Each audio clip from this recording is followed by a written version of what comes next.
Kevin Costner has long stood as one of Hollywood's most steady and recognizable faces.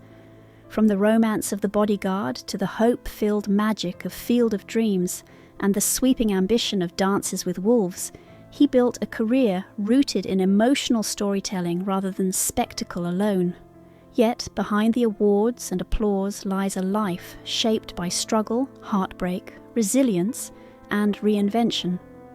His journey is not simply about fame, it is about endurance. It is about a man who kept standing through rejection, public failure, private pain, and the quiet challenges of aging in an industry that rarely forgives. Humble beginnings in Linwood. Kevin Costner was born on January 18, 1955 in Linwood, far from the glamour he would one day know. His father worked hard utility jobs, often outdoors in harsh conditions, while his mother served as a welfare worker helping families in crisis. Money was limited, stability uncertain. The family moved frequently across California, chasing employment opportunities. Each relocation meant new schools, new classmates, and the familiar ache of starting over. Kevin grew up shy and observant, more comfortable imagining stories than speaking loudly. That early loneliness quietly shaped the emotional depth audiences would later see on screen. A childhood marked by loss and silence. Before Kevin was born, his parents lost a newborn son.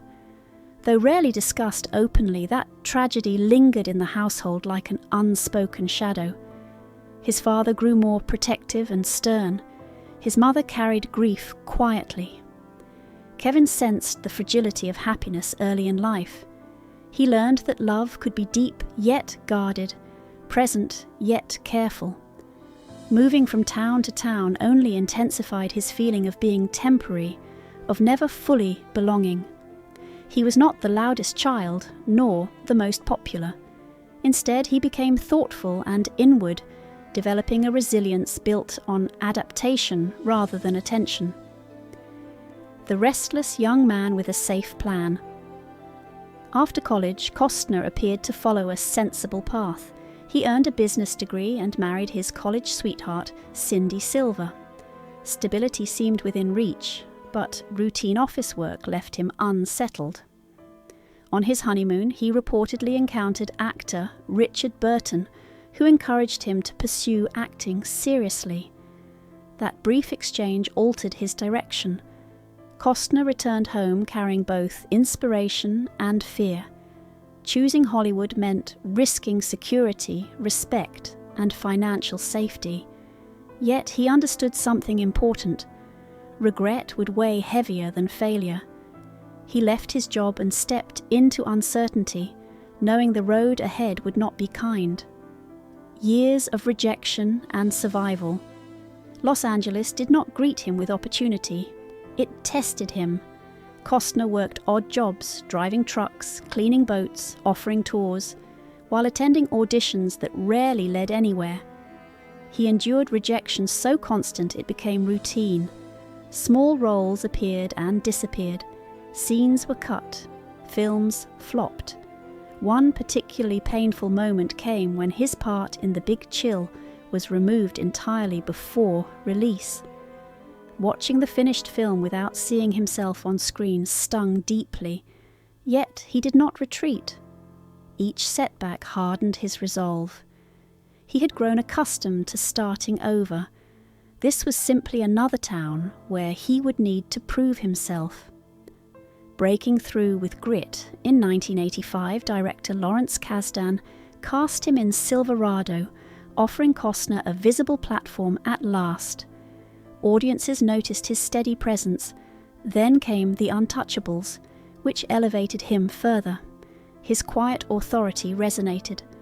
By the time Bull Durham and Field of Dreams arrived, he had become a symbol of grounded American hope. In cornfields and ballparks, he embodied belief, the idea that dreams, once pursued faithfully, can answer back. Viewers connected not only to his characters, but to the sincerity he brought to them.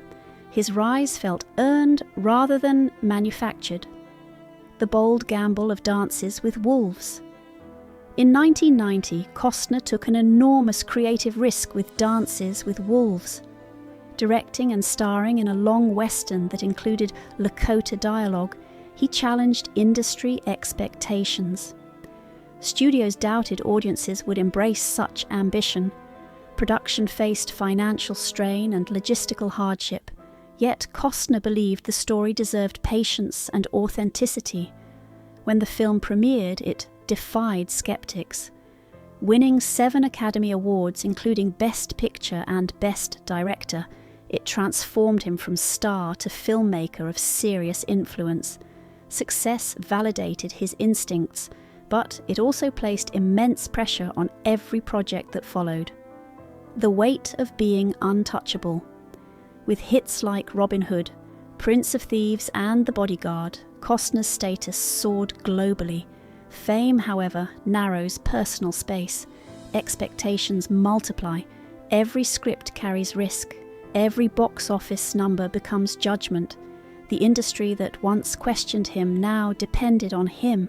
Maintaining that level required constant travel and emotional energy. While audiences saw confidence, he privately wrestled with responsibility. Being at the top can feel isolating.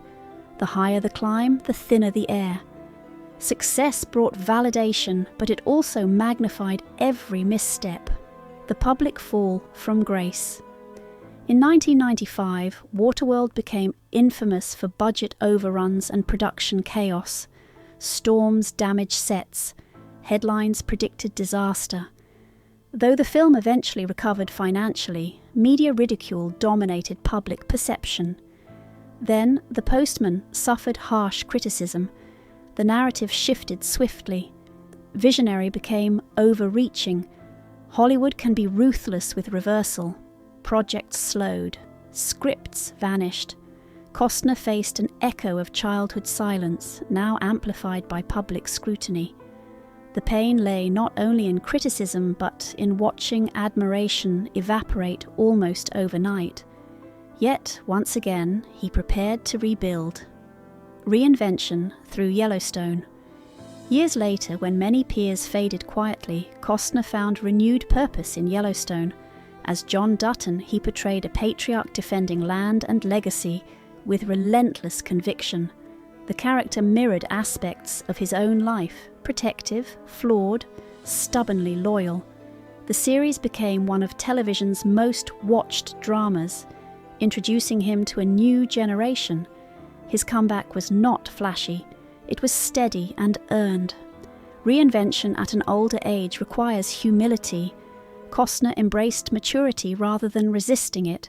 He allowed weathered strength to replace youthful invincibility. Love, marriage, and distance. Costner's personal life proved as complex as his career. His first marriage to Cindy Silver lasted 16 years and produced 3 children. Fame gradually created distance neither fully intended. Long shoots and public demands strained intimacy. Their divorce in 1994 was costly financially and emotionally. Later relationships brought additional children and renewed hope. In 2004, he married Christine Baumgartner, building what he believed was a second chance at stability. Yet, even strong intentions can falter under career pressure. After nearly 2 decades together, their separation in 2023 unfolded publicly, reminding him that success does not shield the heart. Grief, aging, and perspective loss touched him deeply over time, most notably the passing of Whitney Houston, whom he supported fiercely during The Bodyguard. Delivering her eulogy revealed a man unafraid to show vulnerability. As he entered his 70s, physical aches replaced youthful stamina. Long filming days demand more discipline, yet he continues pursuing passion projects like Horizon, investing personal funds to complete stories he believes matter. Wealth offers comfort, but meaning sustains him. Aging has shifted his priorities from acclaim to legacy, from proving worth to preserving connection. Fatherhood and enduring legacy. Today, Costner focuses heavily on his 7 children. Fatherhood anchors him. He divides time between expansive ranch land and coastal calm, seeking balance after decades of motion. He knows the spotlight will eventually dim. Awards will gather dust. What endures are relationships and stories honestly told. His legacy is not merely cinematic, it is personal resilience, the willingness to risk, fall, recover, and love again. He has learned that endurance outlasts applause. The measure of a life is not uninterrupted success, but the courage to show up after disappointment. Conclusion: a life built on showing up. Kevin Costner's story is not a straight ascent. It is a cycle of striving, stumbling, and standing again. From shy beginnings in moving households to Oscar triumphs, from public ridicule to television resurgence, from marriages formed and dissolved to enduring fatherhood, his journey reveals the complexity behind calm eyes. He once suggested that success is simply showing up again. That philosophy defines him, not perfection, not invulnerability, but persistence. In an industry obsessed with youth and spectacle, he remains proof that resilience, sincerity, and belief in meaningful stories can carry a man further than fame ever could.